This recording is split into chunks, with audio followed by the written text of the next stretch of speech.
Hello everyone. இன்னைக்கான mark ரூம்ல நம்ம பார்க்க போற क्वेश्चन என்ன கொடுத்திருக்காங்க பாருங்க. Find the angle between y is equal to x square and y is equal to x minus 3 whole square. இது ரெண்டுமே வந்து பாராபோலாக்கான ஈக்குவேஷன்.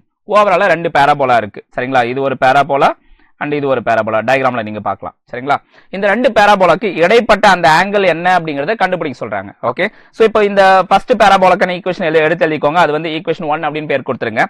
இத வந்து டிஃபரன்ஷியேட் பண்ணுங்க with respect to x. அப்ப x ஸ்கொயர் டிஃபரன்ஷியேட் பண்ணா 2x னு வரும். So that is what slope 1. Slope 1 அப்படினா என்ன? ஃபர்ஸ்ட் பாராபோலாக்கான ஸ்லோப். சரிங்களா? இதான் ஸ்லோப் 1. ஓகே? சோ அடுத்து அதே மாதிரி செகண்ட் ஈக்குவேஷன் எடுத்து நீங்க எக்ஸ்பாண்ட் பண்ணுங்க. எக்ஸ்பாண்ட் பண்ணீங்க அப்படினா உங்களுக்கு என்ன வருது பாருங்க.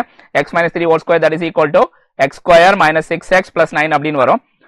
இத வந்து நம்ம with respect to x வந்து டிஃபரன்ஷியேட் பண்ணோம் அப்படினா நமக்கு வந்து என்ன வரும்?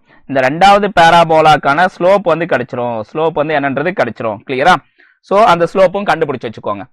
இந்த ரெண்டு ஸ்லோப்புமே இந்த பாயிண்ட் P ல வந்து என்னவா இருக்கும்? இந்த ரெண்டு ஸ்லோப்கான வேல்யூ என்ன வரும் பாயிண்ட் P ல அப்படிங்கறத கண்டுபிடிக்கணும். அப்ப என்ன பண்ணனும்? முதல்ல பாயிண்ட் P ய கண்டுபிடிக்கணும். பாயிண்ட் P கண்டுபிடிக்கணும்னா இந்த ஈக்குவேஷன் 1 ஐயும் ஈக்குவேஷன் 2 ஐயும் ஈக்குவேட் பண்ணுங்க. ஈக்குவேட் பண்ணா என்ன வருது பாருங்க. x square that is equal to x square minus 6x plus 9 அப்படினு வரும். சோ இல்ல x square கேன்சல் ஆயிரும். அப்ப x is equal to 3/2 னு வரும். அத கொண்டு போய் ஈக்குவேஷன் 1 ல சப்ஸ்டிட்யூட் பண்ணீங்கனா y கோஆர்டினேட் என்னன்றது கிடைச்சிரும். சரிங்களா? சோ இப்போ x கோஆர்டினேட் y கோஆர்டினேட் ரெண்டுத்தையும் ஒண்ணா சேர்த்து எழுதுங்க. அதுதான் பாயிண்ட் P கான கோஆர்டினேட்ஸ். கிளியரா? சோ இந்த பாயிண்ட் P கான கோஆர்டினேட்ஸை கொண்டு போயிட்டு நம்ம ரெண்டு ஸ்லோப் கண்டுபிடிச்சு வச்சிருக்கோம் இல்லையா? இந்த ரெண்டு பாராபோலாக்கானது. அதல கொண்டு போயிட்டு சப்ஸ்டிட்யூட் பண்ணுங்க.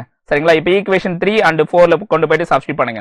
அப்படி சப்ஸ்டிட்யூட் பண்ணா x க்கு பதிலா சப்ஸ்டிட்யூட் பண்றோம். இந்த இடத்துல x க்கு பதிலா சப்ஸ்டிட்யூட் பண்றோம். அப்படி சப்ஸ்டிட்யூட் பண்ணா m1 = 3 னு வரும் and m2 = -3 அப்படினு உங்களுக்கு வேல்யூ கிடைக்கும். கிளியரா? இந்த ரெண்டு ஸ்லோப்பையும் வச்சுக்கிட்டு நாம இந்த ரெண்டு பாராபோலாக்கு இடைப்பட்ட அந்த ஆங்கிள் பிட்வீன் ஆங்கிள் வந்து நம்மளால கண்டுபிடிக்க முடியும். அதுக்கான ஃபார்முலா தான் இங்க கொடுக்கப்பட்டிருக்கு. சரிங்களா?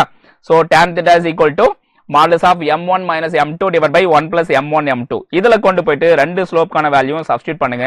அப்படி சப்ஸ்டிட்யூட் பண்ணா உங்களுக்கு என்ன வருது பாருங்க. 6/-8 அப்படினு வரும். சரிங்களா? சோ இந்த மாடுலஸ் என்ன பண்ணுனா நெகட்டிவ் எல்லாத்தையும் பாசிட்டிவா மாத்தி விட்டுரும். அப்ப அவுட்புட் வந்து உங்களுக்கு பாசிட்டிவா தான் வரும். 6 உம் 8 உம் நம்ம சிம்பிளை பண்ணா 3/4 னு வரும். So therefore tan θ = 3/4. நமக்கு ஆங்கிள் தான வேணும். அப்ப θ மட்டும் வச்சிட்டு tan அந்த பக்கம் கொண்டு போறோம் அப்படினா θ = tan inverse of 3/4. இதுதான் இந்த क्वेश्चनக்கான ஆன்சர். எஸ், எல்லாருக்கும் புரிஞ்சதா? புரிஞ்சது அப்படினா மறக்காம இந்த செஷனுக்கு வந்து லைக் பண்ணுங்க. சப்ஸ்கிரைப் பண்ண மறந்துடாதீங்க நம்ம சேனல். அண்ட் முடிஞ்ச வரைக்கும் உங்க ஃப்ரெண்ட்ஸ் அண்ட் ஃபேமிலிக்கு வந்து ஷேர் பண்ணுங்க. Okay? So thank you guys.